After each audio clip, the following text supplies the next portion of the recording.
Hi అండి. అందరూ ఎలా ఉన్నారు? నేను Santoshi. Welcome back to our channel Santosh all in one channel. మనం ఈరోజు పొడి పొల్లాడే సేమియా ఉప్మా ఎలా చేసుకోవాలన్నది చూపించేస్తాను. ఎప్పుడు చేసినా ఇలా పొడి పొల్లాడుతూ రావాలంటే ఈ చిన్న టిప్స్ ఫాలో అయిపోండి. మీరు ఎప్పుడు చేసినా సరే ఇలాగే పొడి పొల్లాడుతూ వస్తుందన్నమాట. ముందుగా స్టవ్ ఆన్ చేసి బాండీ పెట్టుకున్నాను. అందులోకి నేను 2 కప్పుల సేమియా తీసుకుంటున్నాను. 2 కప్పుల సేమియాకి 2 టేబుల్ స్పూన్ ఆయిల్ వేసుకోవాలి. ఆయిల్ వేసుకుని ఫ్రై చేసుకోవాలన్నమాట దీన్ని. మీరు ఇలాగ ఆయిల్ వేసి ఫ్రై చేయడం వల్ల మీకు సేమియా అన్నది పొడి పొల్లాడుతూ ఉంటుంది. ఇదే కాదండి ఇంకోటి కూడా చేయాలన్నమాట. అది మీకు ముందు ముందు చెప్తాను ఇంకో టిప్ అన్నది. ఎక్కడ స్కిప్ చేయకండి. ఇలాగ ఫ్రై చేసుకున్న తర్వాత పక్కన పెట్టేసుకుందాం, తీసేసుకుందాం. అదే బాండీలో ఆయిల్ వేసి వేరుశెనగ గుళ్ళు 1 టేబుల్ స్పూన్ వేసానండి. అవి బాగా ఫ్రై అవ్వాలి. ఫ్రై అయిన తర్వాత శనగపప్పు, మినపప్పు, ఆవాలు, జీలకర్ర వేసుకోవాలి. అలాగే కొద్దిగా కరివేపాకు, 4 పచ్చిమిర్చి, అలాగే ఒక ఉల్లిపాయ కోసానండి. అది కూడా వేసేసుకుని కాస్త వేగిన తర్వాత అల్లం ముక్కలు వేసుకుని వేయించుకోవాలి. ఇది కూడా కాస్త వేగిన తర్వాత ఒక చిన్న పొటాటో తీసుకున్నానండి. అదే బంగాళదుంప. అది కూడా వేసుకుని వేగిన తర్వాత ఒక చిన్న టమాటా కూడా తీసుకుని అది కూడా ముక్కలు కట్ చేసుకున్నాను. కొద్దిగా కొత్తిమీర వేసాను. ఇవన్నీ కూడా బాగా మగ్గాలి. కాసేపు మూత పెట్టేసుకుందాం.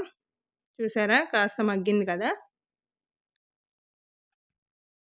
బంగాళదుంప అన్నది బాగా మగ్గాలన్నమాట. ఇప్పుడు రుచికి సరిపడా ఉప్పు వేసేసుకుని మనం ఏ కప్పుతో అయితే సేమియా తీసుకున్నామో అదే కప్పుతో మనం 2 కప్పులు సేమియా తీసుకున్నాం కాబట్టి వాటర్ కూడా 2 కప్పులే వేసుకోవాలండి. ఇలా 2 కప్పులు వేయడం వల్ల మీకు పొడి పొల్లాడుతూ వస్తుంది సేమియా అన్నది. ఎప్పుడైనా సరే వంతుకు వంతే వేసుకోవాలన్నమాట సేమియా ఉప్మా చేసుకున్నప్పుడు. చూసారా మరుగుతుంది కదా! ఇప్పుడు ఉప్పు చూసుకుని అడ్జస్ట్ చేసుకోండి. చూడండి బంగాళదుంప ఉడికిందో లేదో చూసారా ఉడికిపోయింది కదా! ఇప్పుడు మనం వేయించి పెట్టుకున్నాం కదా సేమియాని, దాన్ని వేసేసుకుని ఒకసారి మొత్తం కలిపేసుకుందాం.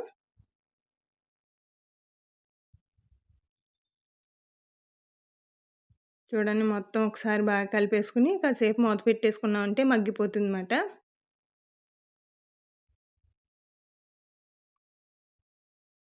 చూడండి ఒకసారి కలిపేసుకుందాం. చూసారా పొడి పొల్లాడుతూ భలే వచ్చింది కదా! ఈ విధంగా ట్రై చేయండి మీరును ఒకసారి. పొడి పొల్లాడుతూ రాకపోతే చూడండి.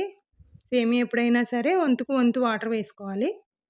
ముందు ఫ్రై చేసుకున్నప్పుడు కొంచెం ఆయిల్‌లో ఫ్రై చేసుకున్నారంటే సేమియాని మీకు ఎప్పుడు పొడి పొల్లాడుతూనే వస్తుందన్నమాట. రెడీ అయిపోయింది. స్టవ్ ఆఫ్ చేసేసుకుందాం. చూడండి సర్వ్ చేసేసుకుందాం. వేడి వేడిగా సేమియా ఉప్మా రెడీ. మీరు కూడా ఇలా ట్రై చేసేసి ఎలా వచ్చిందన్నది నాకు కామెంట్ బాక్స్‌లో షేర్ చేసేయండి. అలాగే నా వీడియో నచ్చితే గనక ప్లీజ్ లైక్ చేయండి. మీ ఫ్రెండ్స్‌కి, ఫ్యామిలీ మెంబర్స్‌కి షేర్ చేయండి. అలాగే సబ్స్క్రైబ్ చేసుకోవడం మర్చిపోకండి. మన ఛానల్‌లో మంచి మంచి వీడియోస్ వస్తూ ఉంటాయండి. కాబట్టి సబ్స్క్రైబ్ చేసుకోవడం మర్చిపోకండి. మరో మంచి రెసిపీతో మళ్ళీ కలుద్దాం. Thank you for watching.